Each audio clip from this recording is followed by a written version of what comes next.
Cheers, amiga. Cheers. Here's to this episode. Welcome back, friends. Welcome. Let me take my sip. Let's do it. All right.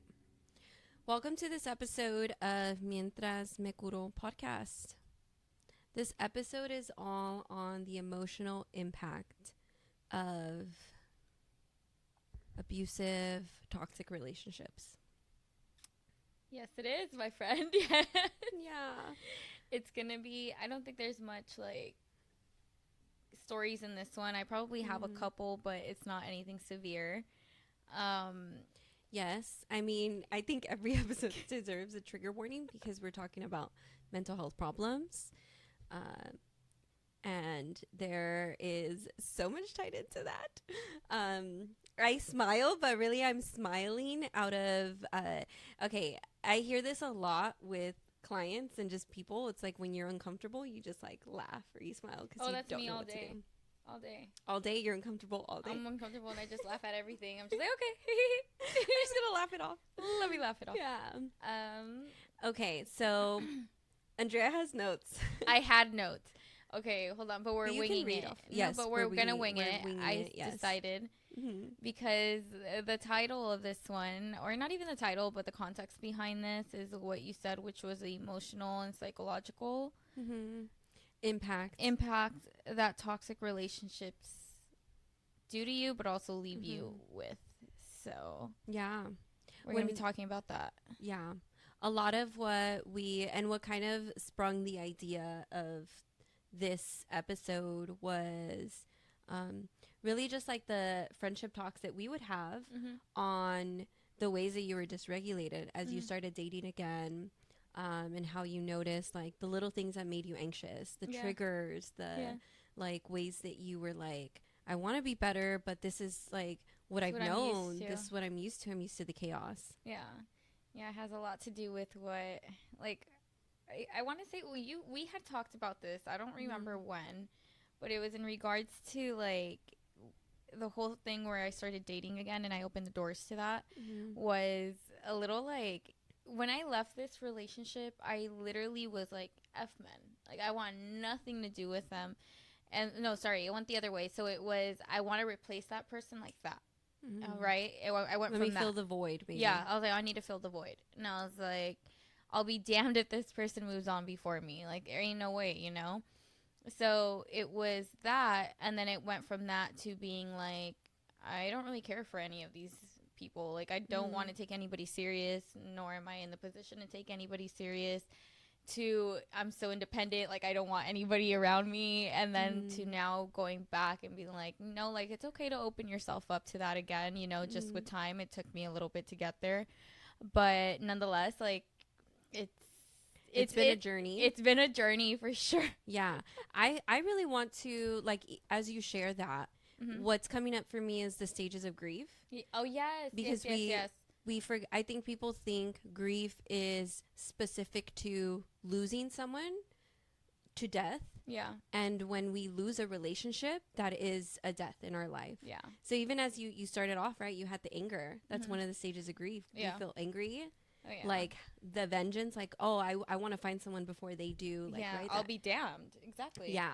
Then you have the bargaining. Then you have, right? Like you're kind of like, oh, I don't even know if I want to date. Like, I don't even know if I'm ready for that. And then obviously there's a lot of stages in between. There's the shame, like, this is what I went through. And then there's that acceptance piece, which is what you were talking about at the end, where you're just like, I'm okay. You know, like this happened and I kind of accept it for what it is. Yeah. And it's not a waste. It's not a waste of time. And that's something that I have to constantly fight myself to not say to this day. Yeah. Yeah. Okay. So let's start first with even as we were thinking about the outline to this episode and like that psychological piece, I like to look at research. I like to bring in those hard facts for all of you people that are like, give me the statistics. Just kidding. There's like no one like that. I don't know.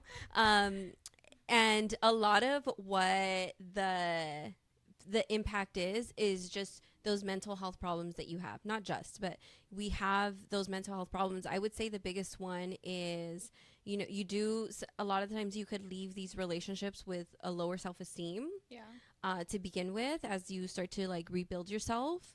And like it could lead to eating disorders, it could lead to anxiety, depression, sometimes, and I'm gonna say the S word, suicidal thoughts, like just thoughts of like, oh, I can't live without this person, or what did I did right, all of the shame. There's confusion, there's so much to it, like guilt. There's guilt, there's any of the mental health effects are just gonna be, the dysregulation, emotional dysregulation, which is a big one. And when we talk about death and the loss of someone, the dysregulation could come because we're so used to our emotions being based on someone else's emotions. Yeah, a lot of times. How were the first, when you first stepped, you know what else I was remembering is that before you and I got close, you were asking me about therapist. Oh, I was gonna bring this up actually. I was gonna bring this up. You were looking for a therapist first for that person. Yes. And then for yourself. Yes. So I do want to give a little bit of context. Like, this individual was very much based on the information that I told you guys, I think I already said, like, I was with an alcoholic, and it's really hard to deal with an alcoholic. On top of that, being an alcoholic, you're an abuser, you're freaking narcissist, you're a manipulator. Like, there's like so many things that were just like against me with that individual. Now, when I bring this up, I'm not bringing it up to be like, oh, like he's this and this. No, it's just that not that I tolerated, but I dealt with that for 9 years, and it's not easy to come out of it. So when going through the emotions, we both were trying to make it work out. Like, we were trying to make it work. And basically what happened is, like, you know what, when you go to therapy, I was like, and he's like, you know what, I'm open to it. Yeah, like I could use it. And I was like, yeah, I know you can. Like, I've been telling you this for a very long time. And so we sign up. We actually do couples therapy instead. We didn't go through with just him individually doing it. And I remember when we had a male therapist, and our sessions were like 1 hour. And when we were in there, like, they would tell him, like, hey, like, you need to own up to the stuff you did. Like, that's what you need to do. Like, because she's having a hard time feeling like you're gonna, like, stop doing it. Like, you're actually gonna mean what you say. Like, she's having a hard time believing like, that. follow through on your words. Yeah, she's like, because you keep telling her otherwise, and then you just come and do it. And then, like, this person, like, the therapist was so cool. Like, he was straight up as shit. Like, super straight up. And I love that about him. And he tells, like, I don't know what it was, but there was a topic that came up, and he was like, he made a joke out of it. And it was a very serious conversation. I think I was, like, in tears. And, like, we were talking about something intimate, and I was being vulnerable, and I was sharing my feelings. And this person, or my ex-partner at the time, makes a joke out of, like, I thought the therapist made a joke out of it. No. My ex, he made a joke out of it and just laughed. And the therapist looked at him, and he was like, I thought I was having a conversation with an adult. Like, are you an adult? And he's like, well, yeah. And he's like, okay, well, you're not acting like an adult right now. He put him in his place, and homie just laughed it off. But it's just, like, just to show, like, that's the type of mentality he How interesting had. that we started with, like, if you laugh, you're uncomfortable. He was probably feeling somebody put him in his place. Yeah. Finally, you know? And trying to laugh it off. And I'm just like, okay, like, bro, you want me to be vulnerable. I'm doing my part. I'm trying to make this work. I'm also going to therapy by myself. Like, on top of working between him and I, like, I was still working on myself. And then I was like, you know what? Like, I got into a really deep hole as to, like, and I told you this, like, I felt like I didn't love myself because I didn't.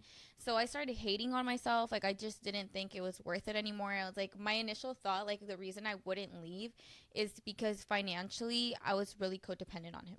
He took care of a lot of my bills, but at the end of the day, like, he tried to make up for everything he did by paying our bills.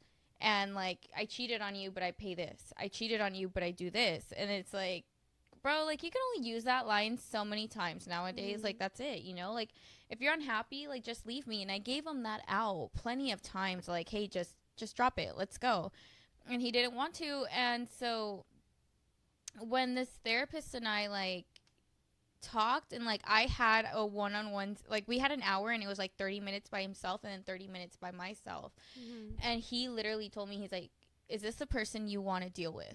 Is this the person, because I'm gonna ask you, like, seriously, like, I'm only gonna work with you two if you guys are being legit. Like, I'm not gonna waste my time. I'm not gonna waste my time slots that can go to somebody else. He's like, and I'm gonna be really honest with you. He's like, I know you're willing to give it your all. He's addicted. Like, he's addicted to alcohol, and being with an alcoholic, he's like, it's and hard. probably you said something in the last episode, which was like he was a serial cheater. Yes. He was also probably addicted to that high of starting with a new person, being with a new person, doing that whole thing, getting caught, that cycle of abuse, the cycle of violence. He has like an addictive personality, is what I learned. So when that therapist told me that, I was like, damn, dude, like, even the therapist is fucking telling me this shit. And we're paying him. Like, you don't think that like, him telling me this isn't, like, to me, like, alarming. It's like, dude, like, I can take your money easily, and I'll take you guys in and act like we're working on this. But well, instead, that's a good therapist. Yeah, like, the point again, is to not see them anymore. Exactly, and he told me straight up, like, no, like, you're serious, but you need to confirm that he's serious about this now.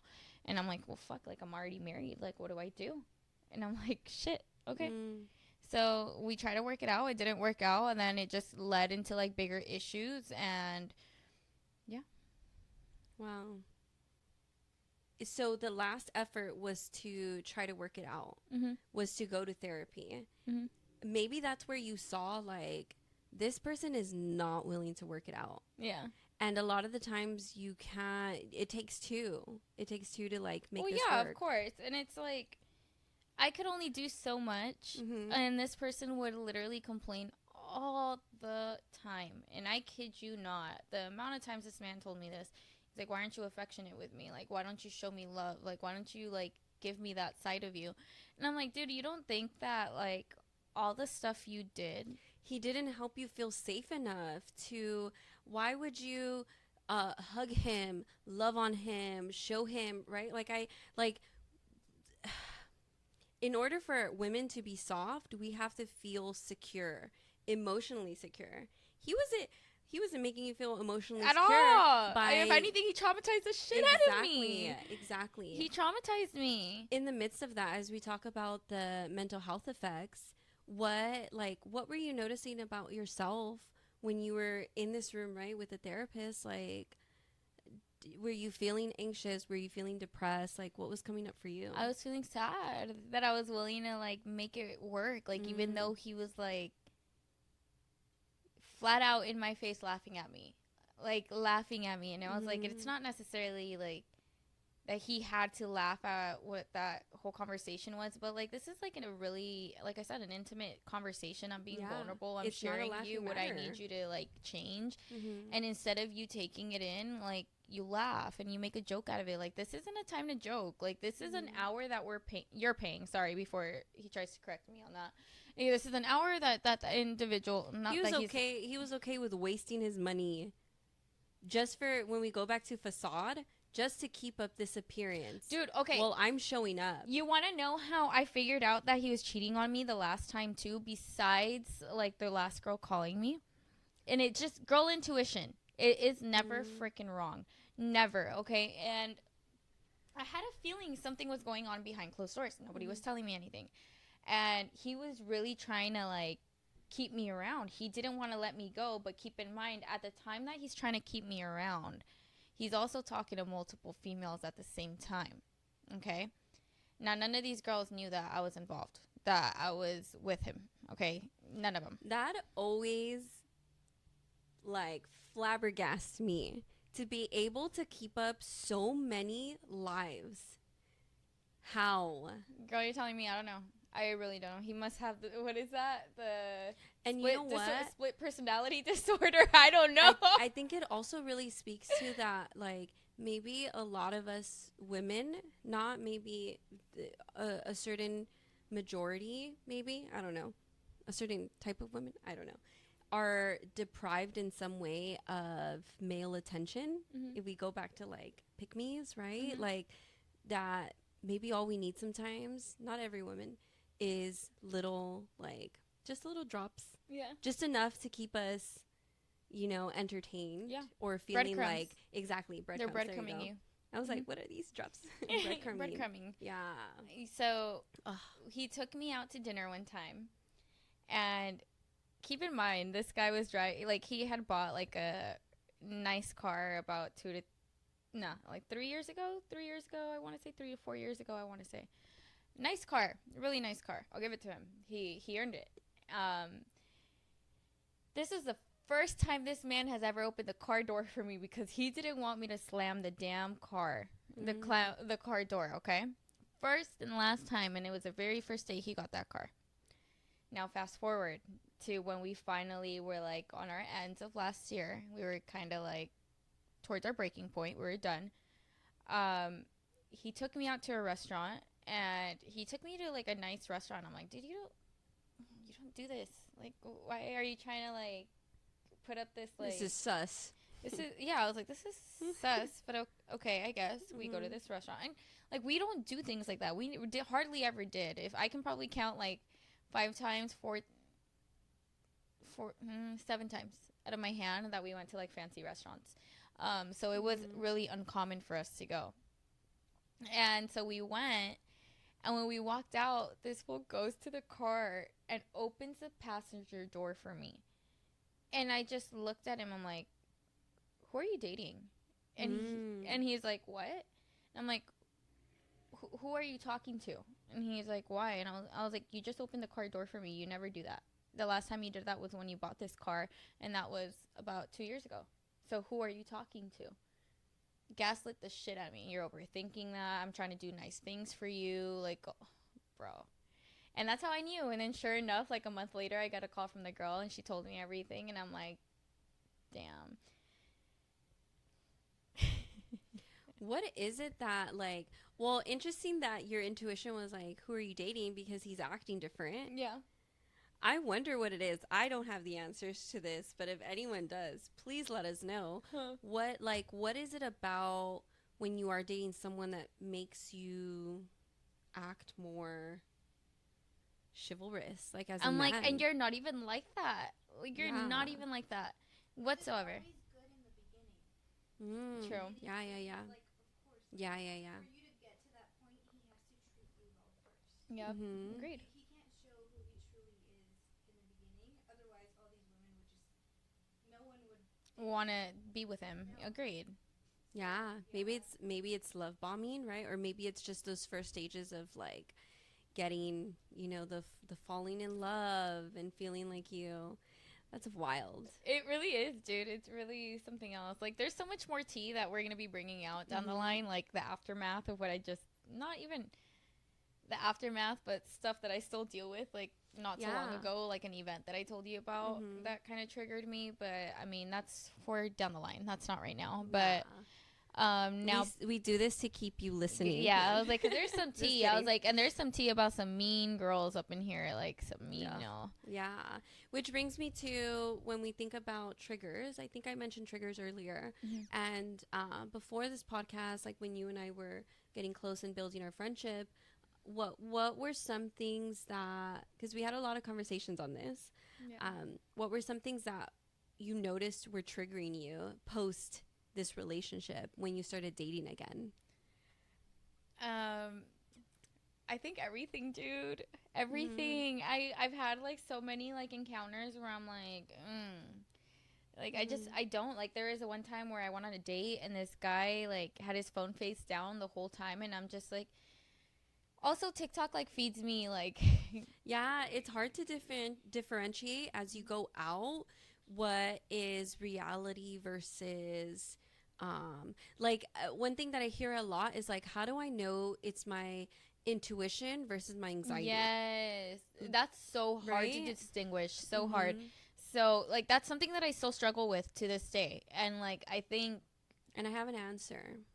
Okay, I'm curious to know about this too, because like this is something that I was thinking about today actually, in regards to me dating again, and how like I instantly like I get scared and I just literally want to cut it off and like cut ties. Like I want to ghost. Yeah.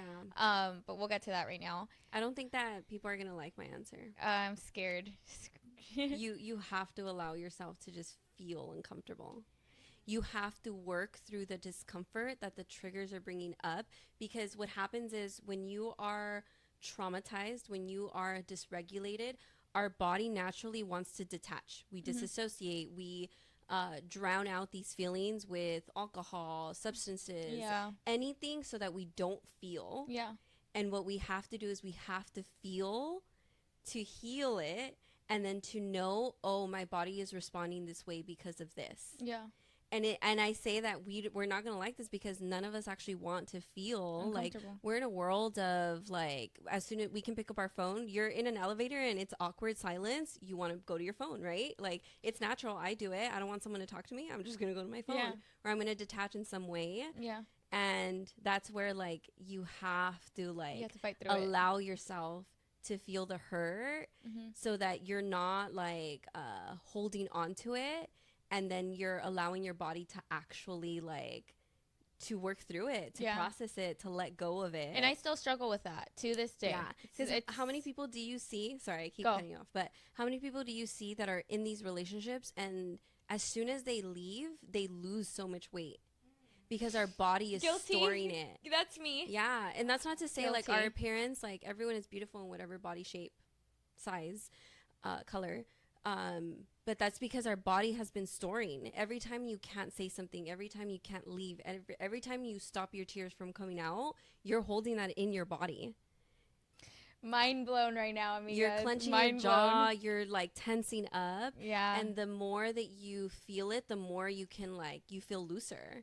Like, think about even like if you, when you show up in spaces now, you're probably more relaxed Hell than yeah. before. A lot before. Back then, I used to be so scared of walking into like places and seeing one of the girls that he cheated on me with, or if I'd go to a restaurant or a 'cause bar, your body's, like, waiting and I'd for be it. like, oh my god, I like You're Orange County's bracing. such a small area that I'm just like, if I run into one of these girls, like I'm gonna lose my shit. Yeah. But that was back in the day. Now, if I were to see them, I wouldn't lose my shit. Like, I feel like I would be like, oh, whatever. Like, you know, did you really win? No, you didn't. Like, you don't want to win that. Yeah.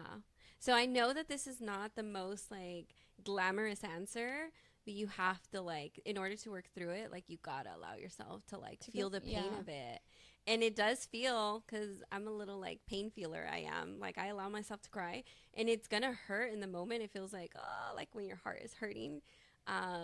And then you'll notice that the pain is less the more you are feeling it. Agreed. You know? That's how it happened to me. I mean, it went from me like crying every night to every other day to once a week, and like with time, like I don't even think about that individual anymore. Like I don't care to.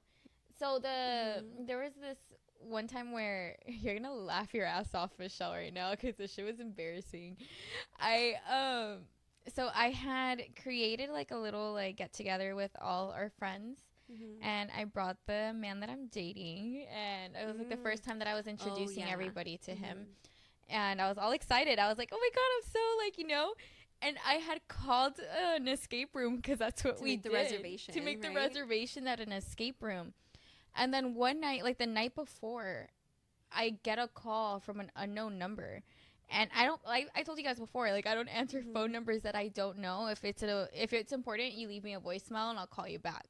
No, I didn't have this saved, so I started freaking out because they didn't even call twice. I was just like, what? Like, who's calling me? Because what do unknown numbers bring up for you? All the girls that used to call me. All the girls that used to call me. The no caller IDs, the freaking block numbers, unknown, unsaved. Like, it was all different females calling me, dude. How did they have my number? Because they would find out who you were? Yeah. Yeah. So how did they get my number? I don't know, amiga. But they got my number. I'm curious, what was your name under his phone? I don't freaking know. Girl, I refused. I refused to look at that man's phone. Like, the amount of stuff. Like, and I'm telling you, triggering. From word of mouth, I've heard somebody told me they went through his phone, like, not so long ago. No, not so long ago. Like, last year. Last year when we had first broken up, and he had so many fucking videos of different females on that phone.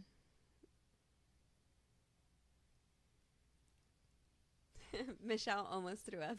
That's disgusting. So, like, when I get calls like that from phone numbers. Although, like, I don't deal with that individual anymore. That still is, like, a big trigger for me. And I'm telling you, that day that we went to the escape room, right? The night before, the phone number, there was a number that called me. The number called me, and I didn't answer it because I was scared. And I think I sent it. Did I send it to you?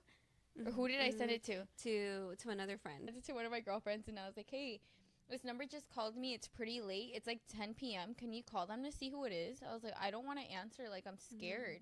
I was like, I don't want it to be another, hey, girl. Like, and I was like, and it's going to be about the person that I'm dating now. And I'm like, I don't want this shit to follow me. Yeah. And I'm like, no, I don't want to deal with this shit. And I was like, Kaylee, please, if it's something about so-and-so, like, I don't want to hear it. And she's all like, okay. I was like, no, Kaylee, like, please answer it. Like, and she's like, so she calls. And she responds to me, and she's like, girl. And she just starts saying, ha, ha, ha, ha, ha, ha, ha. And I was like, what, who was it? She's like, didn't you book an escape room for tomorrow? I was like, oh, shoot. We're just calling to confirm. Like, she's like, they were just calling to confirm your reservations. And I was like, the trauma. Yeah. My trauma. It's insane, dude. Yeah. I mean, it's funny, but I understand. Like, it's not funny. Yeah. He left me with some... Yeah, because a part of you is learning to trust yourself again. And a part of trusting yourself again is trusting that you're picking the right person to date. Exactly. So that was what was, that like, you're not worrying be fooled. me. I was scared. I was like, okay, it's not going to be my ex. I was like, but what if somebody's calling me about the person I'm currently dating? And I was like, and I don't want to deal with that. Like, I was like, it's not that I don't want to deal with it. I was like, I just don't want to live through this again. Like, I don't want to go through it. I really don't. It's okay to not want to deal with it. Yeah. I really, like I can't, girl. Like, I just don't think I have the room to go through that again. And I'm like, I'm very, and I don't. And it's just, when I saw that, like, dude, I was laughing, yes, but I was also like, damn, like, that person fucked me up. They fucked me up really bad because that's shitty, bro. That's really shitty.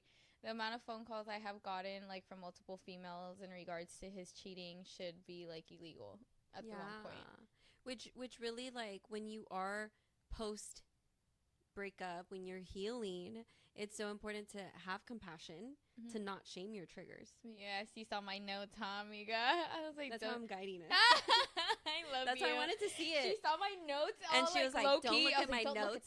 Don't look at them. But I'm like, but she just used them, so I mean, so that it can lead you into your point. Exactly. A win's a win. I often take credit for people's jokes, so I'll take it. I do. Oh gosh, but yeah. That was one of the many instances where I had to deal with his.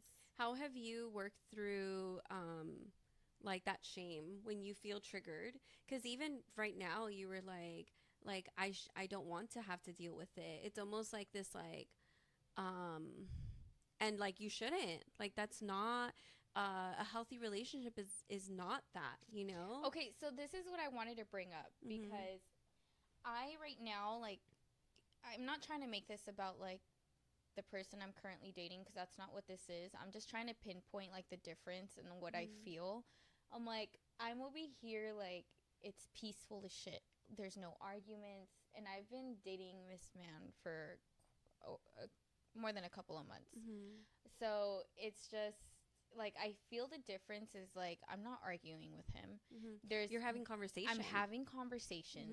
There's emotional connection, not just, you know, like, our looks. Like, we're very much into each other. And then, like, we spend a lot of quality time together, and that's something that, like, I need. Like, I crave that quality time, and he knows that, and he has the same love language in that aspect. And so when I see that, I'm just like, I had that question come up where it was like, is it, like, me? Like, do I want chaos? I feel like something's missing here. Like, I felt like it was missing something. But then I constantly have to remind myself, like, no, like, what you dealt with before was a very toxic relationship. It wasn't the norm. It wasn't it normal. Was your normal. It was my normal at the time. Yeah. And now trying to, like, pinpoint my life into, like, a less chaotic life with a partner that's, like, so calm and so mellow, doesn't yell, doesn't call me out of my name. Like, he's very much, like, it's weird to see. Like, it's really weird for me being, like, the first time that I'm dating. And then, like, I'm experiencing this kind of individual. I'm like, dude, like, how? Like, why is this so easy? Like, it was so difficult for me in the past. And this like, dating right now, you and I, like, it's so easy for me. Like, I don't know how to explain it. Like, you know how that thing that you said in the last episode, like, we're so used to chaos that you start thinking, like, is this relationship boring? Like, it felt like that for me. But no, it wasn't boring. It's just the fact that I'm so used to toxicity in my life. So used to it. When him and I are so calm and not doing anything, I'm just like, it's a little too quiet. Like, too quiet. What's going to pop off right now? I'm, like, waiting. I'm anticipating something bad to happen. Yeah, that's the dysregulation talking. That's the, like, I'm used to being out of sorts. Yep. I'm used to feeling suspicious. I'm used to all this stuff. I'm used to being dysregulated. That it's weird when I'm not. Yeah. It's weird when I'm regulated. So, yeah, I felt like that. He's actually validating my emotions. Literally. I was like, he's doing that? Why? Why? He likes me? Like, he's telling me, like, you know, he's doing the things that are normal for a man to do for a woman. He's doing all the normal things. But in my head, I'm like, why?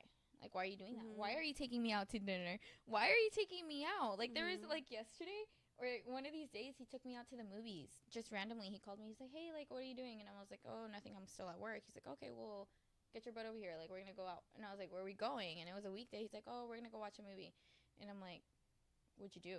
Like, like, I tried fighting. I didn't say it to him. I didn't say it to him because I also can't be projecting what somebody else did for me onto him, because that's not fair to him, you know? Yeah. And so when he does this, like, I have to learn to accept it. Like, if it's gonna come out that somebody's doing me dirty, it's gonna come to light. It's not gonna be hidden forever, and then karma is gonna come around. It's gonna come.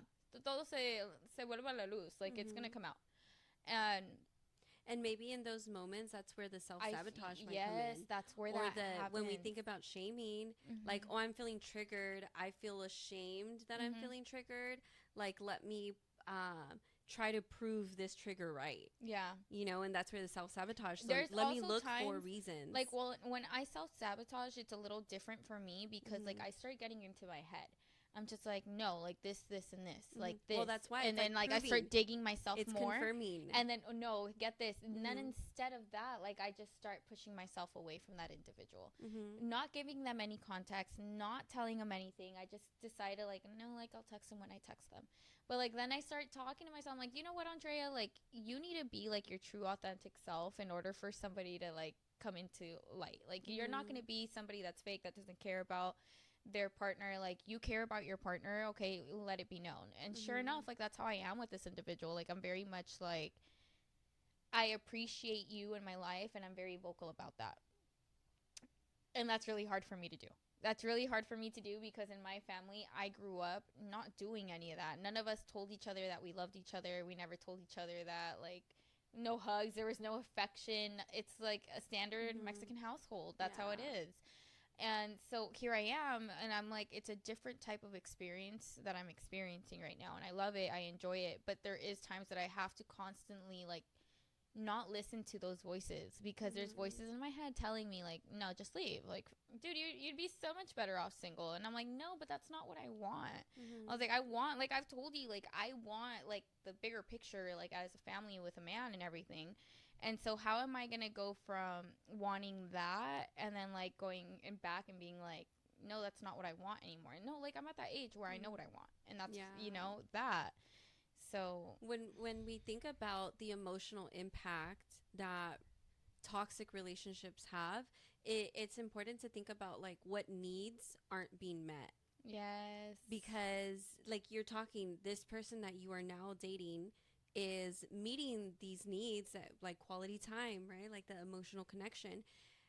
However, maybe you wouldn't have been able to receive that from him had you not done that for yourself first. Because I had to put myself out there for that. Yes, exactly. Yeah. And I will say, I think I remember telling you in the beginning, I don't think you knew this, but in the beginning when him and I first started talking, we were bumping heads. Like, we were like, I'm not gonna give if you don't give. If you don't give, I don't give. It was very much like that. Because we're depending on someone else to do that. Exactly. To keep us balanced. So what I decided to take from that is, like, you know what? Him and I aren't gonna get anywhere if it keeps up like this. Like, I'm gonna give more and he's gonna give less. Like, no, like, it shouldn't be like that. I'm not giving to receive, first off. Like, that's not what this is about. So I shouldn't expect something in return at the same energy and efforts, because we're two different people. We're programmed differently. His love languages are different than what I want. There's a lot of different things. We're two different people. We grew up in two different households, you know, so it's different. So going back into that is just, it's hard for me, because what was your question again? What you the needs, right? Like looking for someone to meet your needs. Exactly. So, and you have to meet your own needs first. Exactly. So in order for him to give me that vulnerability and that side of him, have to be vulnerable. I had to be vulnerable too. Which takes me back to what I was saying. Like, you have to feel your own feelings. Yes. You have to be there. At the end of the day, what I've learned for myself is, because I would seek those like emotional for other people to meet those emotional needs for myself. If once you're doing that for yourself, you realize like, oh, like whatever this person is doing, whatever they can or can't give me, I know that I can, at the end of the day, give it to myself. Yeah. If you are there for yourself, if you are sitting through your own pain, you realize like, oh, I can contain this for myself, and I don't need someone else to do it, but I want them to do it. Exactly. And it's I'm like allowing them to be there what for they me. say is like, you're not a need, you're a want. So you don't need another individual to complete you, to make you whole. And this is not the rhetoric of like, I don't need no man. No, it's not that. It's just like, it's not at all. It's basically how it is. It's like a person should add to your life. Yeah, exactly. They're adding to you, or adding with you, and you guys are going to grow together. It shouldn't be just like, they're the main like attraction and that's it, you know, like no, it takes two. Like, it's a two-way street. It's just like at one point during like relationships, there's gonna be days where your partner shows up, they're at 60% because they're tired as shit, so you have to cover those other fucking percentages, you know. And I'm a big believer in that, because there's gonna be days that I'm off and then he's gonna cover that other percentage for me, vice versa. And so I wonder if in your old relationship, if it was, and it sounds like, and the therapist pointed out, that couples therapist, like, you were bearing the weight of, I'm carrying 90% of this. Yep. And he's coming with 10%. Maybe that 10% is that financial stability. And that's all it was. And he tried to make it seem like I needed to be okay with the financial stability. Like, and that was it. Well, look at how much I'm doing for you. Yeah, that's literally, he's like, you're not, he's like, you have food on your table, you have a roof over your head, and all this stuff, you know. It's like, this person like living like lavishly, but I'm never the type of woman, and I've said that, like, materialistic stuff don't mean anything to me. They don't, nor do I care for them. So when that individual started bringing that stuff around, like, it was just something that I didn't care for. Like, I didn't want it. So anytime he'd bring anything, like, I just felt like I was like, cool, like another present, cool, another thing. Like, what can I get out of you next? You know, it was no actual accountability for the stuff that they did. Yeah. Which I think takes us to, like, when you are healing through, or working through, or even if you are still in a relationship that is toxic, leaving you dysregulated, feeling depressed and sad, that is where going to therapy or seeking some sort of mental health professional helps, because then you start to build a relationship with someone where it's not reciprocal. Where, like, I mean, yeah, they're getting paid for, right, there's compensation in that, but a therapist is there to hold that space, and you start to realize, like, oh, this is what it feels like to be validated. This is what it feels like to be heard, to be I remember my first understood. My first session, very clear and vivid in my mind, where I walked in and she's like, okay, well, what brings you in today? And I'm like, and this was your individual therapist, my right? first individual therapist. And I literally was just like, and I was like, my husband's cheating on me. And I just started bawling, dude. And I was like, he's cheating on me. I was like, I've been hit. And I was like, I've been sexually abused. There's a sexual assault. And I was like, emotional abuse. I was like, by everybody that I know. And I was like, the only people that have managed to protect me are like a handful. And I was like, and I just felt like it was time. And I said it, and I said everything. And right there and then she's like, okay, well, so how do you feel about medication? Like, I think you need to go on antidepressants. And I was like, why? And she's like, because, like, she's like, you're diagnosed, like, with so-and-so. She's like, you did your testing and everything. She's like, you are severely depressed.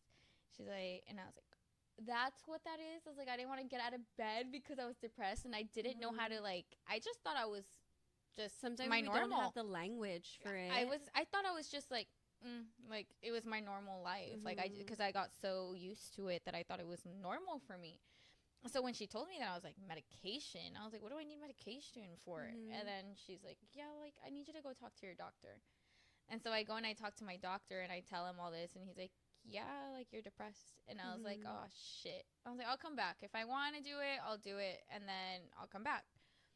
And then so months passed by and like I had some stuff that were pretty triggering because that individual was still trying to like fuck around with my mental health space. Like it was shit that I just didn't want to deal with. I shouldn't have dealt with, but I still did. And like he was fucking with it so much that I was like, you know what? I'm gonna do the meds. And sure enough, I got on the medication. It helped me out a lot. A lot. I feel like honestly it helped me get to where I'm at. Like I also did the work, don't get me wrong, but I don't think like I don't want to say that because like I wouldn't know. It's always that what if, but if I hadn't taken the medication, will I still be like as healed as I am today?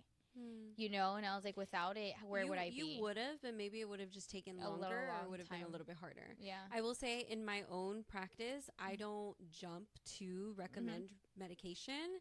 But, you know, when you do look at severity of things, we do, because our brain is accustomed to receiving certain signals a certain way, the medication does help to get you like at least like okay to get by. And yeah, that's so what that you're it did not for me. so emotionally dysregulated, so that you can actually talk about things, so you can actually and work that's through when things. the whole gym movement happened. I started going to the gym again. I finally was able to get back into my routine of walking my dogs, going to the gym, cooking for myself, but then also I mixed it with the going out part where I'd be going out every weekend or weekdays, like here and there, you know. And I was like, oh yeah, that's not a good thing to do. And then at one point I didn't even do it intentionally. I didn't stop my medication intentionally. What had happened is just that I forgot one day, and one day led to 2 days, and then it led to 2 weeks, to 2 months, and I was like, I'm fine. I was like, I'm good. I'm doing really good. I was like, I've been like 3 months, if not more now, like I think 4 to 5 months, where I've been off my medication and I don't feel dysregulated. I feel like I'm really good at controlling my emotions. There has been things that have triggered me. You were a witness to the last one that happened where I called you and I was like bawling and yelling hysterically because I was pissed. And she called me down. I will say, like, Jen's voice is just like, okay, amiga, you have every right to feel the way that you do. She's like, process it, take as long as you need and everything. And I was like, but Jen, like, I just don't fucking get it. Like, I just don't get why this keeps happening. How does he keep getting a reaction out of me? And so I remember I was like, you know what? Like, I'm gonna go cold turkey. I stopped drinking for a bit. I stopped the other stuff for a bit, and then I stopped the medication for a bit. So when I stopped everything, I realized, like, hey, like, I can do this shit. Like, I can do it. Like, yes, like I said, it helped me out. It got me to where I'm at a short span of time, I would say, I feel like. But it took a lot of discipline. And what I mean by discipline is, like, the whole, like, being consistent with my therapist. I had to be there every other week and work on my emotions. They were trying to do, like, what is it? EMDR. So they try to do that or that type of therapy on me, but I couldn't do it. Like, I told her the second time where we went into session, I was like, it's too much for me right now. I was like, it's too much. Like, I dealt with a lot. I was like, and this is probably our second or third session, and we're jumping into that, and I just don't feel like I'm ready for that yet. You don't have to talk about your trauma in order to process it. You don't have to. I never push my clients to share anything that they're not ready, because not everyone wants to talk about it. But you do like, it's important to find your own way of releasing it, whether that's journaling or moving your body, doing some sort of processing. And I want to bring up this very important piece where, like, when we talk about shame, like, shame could keep us away from actually healing. It could keep us away from going to that second session. Not saying that you felt ashamed, but when we do, especially as Latinas and in Latino culture, we are taught to, like, and because, like, when we just think back to, like, not being from for those whose parents are not from here, for those who are from a different country, we are embedded in us is not to be seen, is to be invisible, right? If you think about being undocumented, like you are taught like you don't want to be seen, you don't want to take up space because we're just trying to pass by. We're just so with that we can be programmed to be like, well, I'm not going to feel my feelings. Like I'm just going to keep trucking through it and going along, which can create this shame of like I can't be myself. I can't show up. And as a therapist, our job is to whoever you are, even the man that we have been talking about, they also deserve compassion to work through whatever it is going on with him. Granted, they are like, no, I agree with that. You know? I agree with that because at the end of the day, I would not be their the therapist. But everyone at the end of the needs day, someone at the end of to the day, connect with. I told this person, I was like, I honestly wish you no ill. I want you to be successful. I want you to be happy, you know, conquer all your goals. And if you are listening to it, don't let that shame keep you away from healing yourself. Yeah. Because maybe you have been so hurt that you continue to hurt other people. But like, let them know, Jen. Yeah, like I can extend that compassion because I understand, right? Like the universal thing that connects us is when we feel that pain. Everyone feels suffering in the same way. Everyone feels sadness in the same way. The context is different. The reason for our sadness is different, but we all feel that pain in our chest. We all feel like, you know, so even you deserve to have compassion extended, just maybe not from the people that you've hurt. Especially not for me, bub. Even then though, like, right, you're still extending that compassion. You're like, still like, I wish you well. I wish him well. I wish he does well. He's very, like, you know, successful. And that's more for you than for him. Like, yeah, I'm it's not more for hold me on to than that. it is for that because I'm like, you know what? Karma will take its course. It's going to do what it needs to do. It's out of my hands, out of my control, but it's just, at the end of the day, you're fighting your own demons. Yeah. But it's like, if you don't put the work to work on yourself, you're just going to keep repeating the cycle. And I was like, and you know what? I decided to take myself out. And also, I do want to say, because it took such a long time for me to finally be like, you know what, Andrea, this is it. This is it. We're leaving. And the only reason it worked out the way it did is because this individual cut me off. So I told him the last time. And you know what? It happens like that a lot and of I the times. told him that. And I was like, hey, thank you for leaving and cutting me off, because if you didn't do it, I'd probably rejection still is protection. Be there. I was like, I'd still be there like an idiot. And I was like, so no. So thank you very much for doing the stuff that you did to me. I appreciate it. Don't get me wrong though. Like, it's something I never wanted to go through. But thank you for that, because you literally put that, like, you made me have the life that I have today now, you know? And I was like, and here I was this year in February, where I finally moved out of my place, thinking like I wasn't going to be able to do it. I was like, I can't leave this place. Like, it's so much money. Like, I'm not going to be able to do it. I was like, you know what, Andrea? Take one day at a time. Yeah. Take one day at a time, move out, gather all your shit, and leave. I got rid of so many things, all the furniture, all the, like, dishes. I just threw it all out because I didn't want anything. The only thing I kept were the damn TVs. And I took them with me. And so, like, they're in my We're place. taking the electronics. Took them all. It's what I deserve. Yeah. For the emotional damage, okay? You'll get a bill later for that too. So when I finally moved out of that place, I remember the very first night, and I had my mattresses on the floor, and I'm renting a room, okay? I have roommates and everything. So I remember the mattress being on the floor, and my bed frame wasn't set up, and then I just laid on the mattress, and I slept there by myself with, like, just one pillow and a little blanket, and I refused to go sleep at my parents again, because I was like, I don't want them to have any control on me anymore. Like, I need to learn how to do this by myself. I need to do it. I was so codependent on my ex and my dad for such a long time that I don't want that for anybody that comes into my, like, next life, that if they decide to leave or cheat on me, or, like, for some reason we don't work, I don't feel lost like this again, because it took me such a long time to build myself, that now that I have myself exactly where I want myself to be at, I'll be damned if I lose that, you know. It's like, it took a long time, so I'm very grateful for that. But nonetheless, like, I remember sitting in that room, I cried I cried that night. For the very first night that I lived by myself in that room, I just cried. Although it was nothing, it just gave me like a piece of like, you were releasing. I was like, I finally have peace. Yeah. I was like, this person doesn't know where I live like anymore. That sigh of relief. Yeah, I was like, this person doesn't know where I live anymore. I don't have to tolerate anything. Like, I don't have to be in communication with them anymore. I was like, there's just so many things that it took a big weight off my shoulder for sure. And I remember when I was laying there, I was crying, and I was like, finally, like, I have something for myself.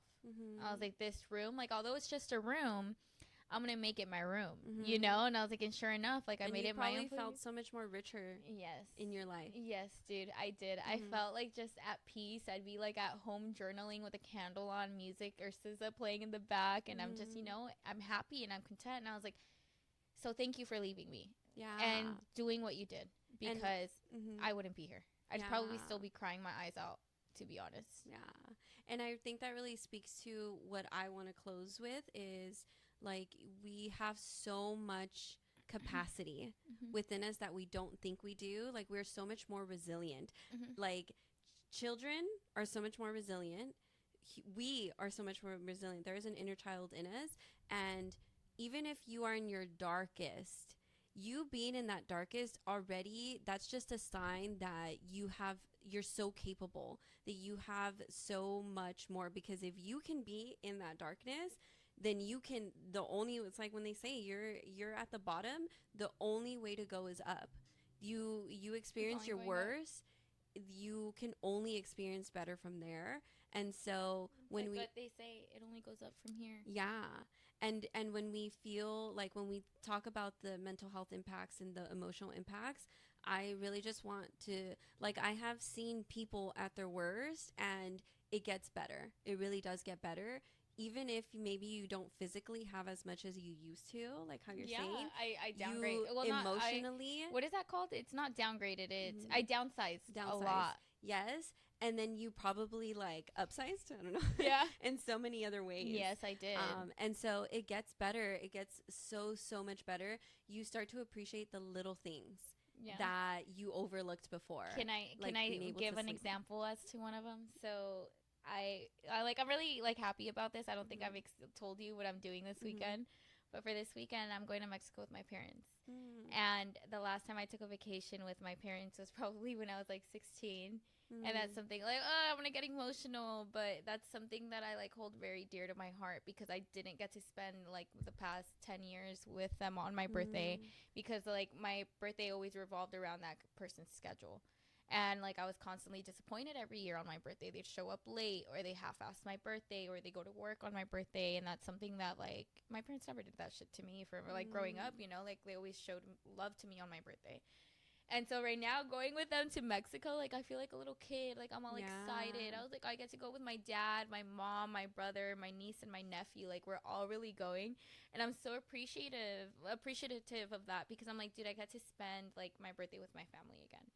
I was like, although like last year, like I spent it with my family and like I partied in Mexico, like I finally did something that I wanted to do. I was like, this brings me back to my roots for my family, and it's something that I'm very like excited to do, because I neglected that for such a long time, because I prioritized somebody else in the process. So I'm looking forward to it.